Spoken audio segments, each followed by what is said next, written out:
እግዚአብሔር በሰው ሕይወት ውስጥ አንድን ታላቅ ነገር ሊያመጣ ሲፈልግ ከሚጠቀምበት መሳሪያ ውስጥ አንዱ ህልም ነው። እግዚአብሔር ህልምን ተጠቅሞ ሰዎችን ያገኛል፣ ሰዎችን ይናገራል። ህልምን ተጠቅሞ የሰዎችን ሕይወት፣ የሰዎችን ኑሮ እንዲሁም የሰዎችን አስተሳሰብ ሊለውጥ ይችላል። ይህ ደግሞ መጽሐፍ ቅዱሳዊ ነው። በመጽሐፍ ቅዱስም ላይ የዮሴፍን ታሪክ ማየት እንችላለን። የንጉሥ ናቡከደነጾርን እንዲሁም ደግሞ የግብጽ ንጉሥ የፈርዖንን ታሪክ ማየት እንችላለን።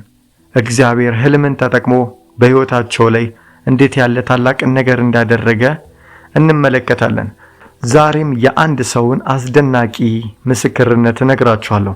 እግዚአብሔር ህልምን ተጠቅሞ የዚያን ሰው መረዳት እንዴት ሊቀየር እንደቻለ። ይህ ሰው አንድ ቀን እንደማንኛውም ጊዜ ተኝቶ ህልምን ያልማል። ራሱንም በአንድ ትልቅና ዘመናዊ ሆስፒታል ውስጥ ያገኛል። በሆስፒታል ውስጥም የነበሩት ሰዎች ይናገሩበት የነበረው ቋንቋ እሱ ከሚኖርበት ሀገር ቋንቋ የተለየ ሆኖ ያገኘዋል። በሆስፒታል ውስጥም እየተራመደ እያለ ወደ አንድ በሆስፒታል ውስጥ በሚገኝ የክፍል በር ላይ ይደርሳል። እዚያም በር ላይ አንዲት ሴት በብዙ ጭንቀትና ሐዘን ውስጥ ሆና ተቀምጣ ይመለከታታል። ያቺም ሴት ሆስፒታል ውስጥ ከነበሩት ሰዎች ሁሉ ትኩረትን የምትስብ ነበረች። የለበሰችውም ሹራብ ደማቅ ቢጫ ነበርና በሆስፒታል ውስጥ ከነበሩት ሰዎች ሁሉ ትኩረትን የሚስብ ነበረ። ያም ሰው ወደ እሷ ይጠጋና ያናግራታል። ለምን እንዳዘነች ይጠይቃታል። እሷም በጣም የምትወደው አንድ ቤተሰቧ በአስቸጋሪ ሁኔታ ውስጥ እንዳለና ታሞ ተኝቶ እንዳለ ትነግረዋለች። እሱም ለዚያ ሰው መጸለይ እንደሚፈልግና ከጸለየለት ሊድን እንደሚችል ይነግራታል። እሷም በብዙ ደስታ ውስጥ ሆና ትቀበለዋለች። እንዲጸልይለትም እንደምትፈልግ ተነግሯለች። ወደዚያ ዘመዷ ተኝቶበት ወደ ነበረውም ክፍል ይዘው ትገባለች። ይህም ሰው ወደዚያ ክፍል ከገባ በኋላ ያም ሰው ብዙ ዘመናዊ መሳሪያዎች ተገጥመውበት ራሱን ስቶ ተኝቶ ያየዋል። በኋላም ይጸልይለታል። እየጸለየም እያለ ያ ሰው ይነቃል። ከደቂቃዎችም በኋላ መናገርን ይጀምራል። በዛ ሆስፒታል ውስጥ የነበረው የሐዘን ድባብ ይለወጥና ትልቅ ደስታ ይሆናል። ከዚያም ከነዚህ ሰዎች ጋር ለተወሰኑ ደቂቃዎችን ያህል ንግግርን ያደርጋል።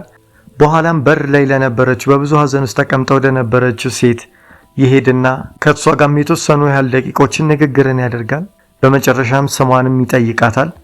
በዚህ አይነት ሁኔታ ውስጥ እያለ ከእንቅልፉ ይነቃል። እንደ ማንኛውም ጊዜ እንደሚያያቸው ህልም ስለቆጠረው ብዙም ትኩረት ሳይሰጠው ለህልሙ ወደ ቀድሞ ህይወቱ ይመለሳል። ነገር ግን ከብዙ ጊዜያትም በኋላ ከብዙ ወራትም በኋላ ደጋግሞ ይህ ህልም ወደ ልቡ ይመጣል።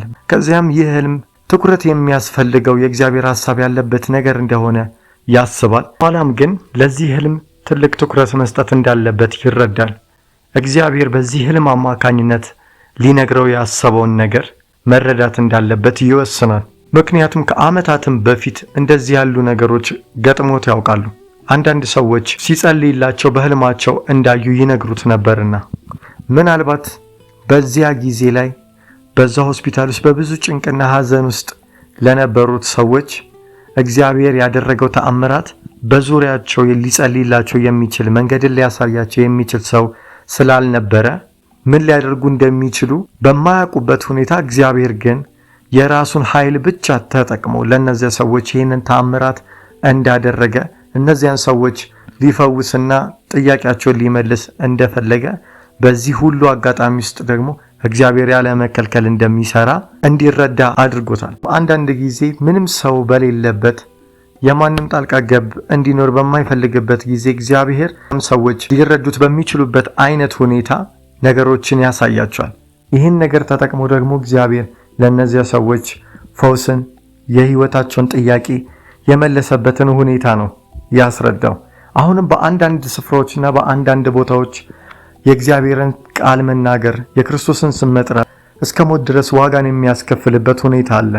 ምናልባት ደግሞ በታላቅ ችግርና ሐዘን ውስጥ፣ ጭንቀት ውስጥ፣ በሽታ ውስጥም ሆነው እንዴት ሊድኑ እንዴት ሊፈወሱ እንደሚችሉ ፈዋሽ አምላክ እንዳለ ለማያውቁ ላልተረዱ ሰዎች እግዚአብሔር ደግሞ የራሱን የሆነ መንገድ ተጠቅሞ ለነዚያ ሰዎች ይደርስላቸዋል።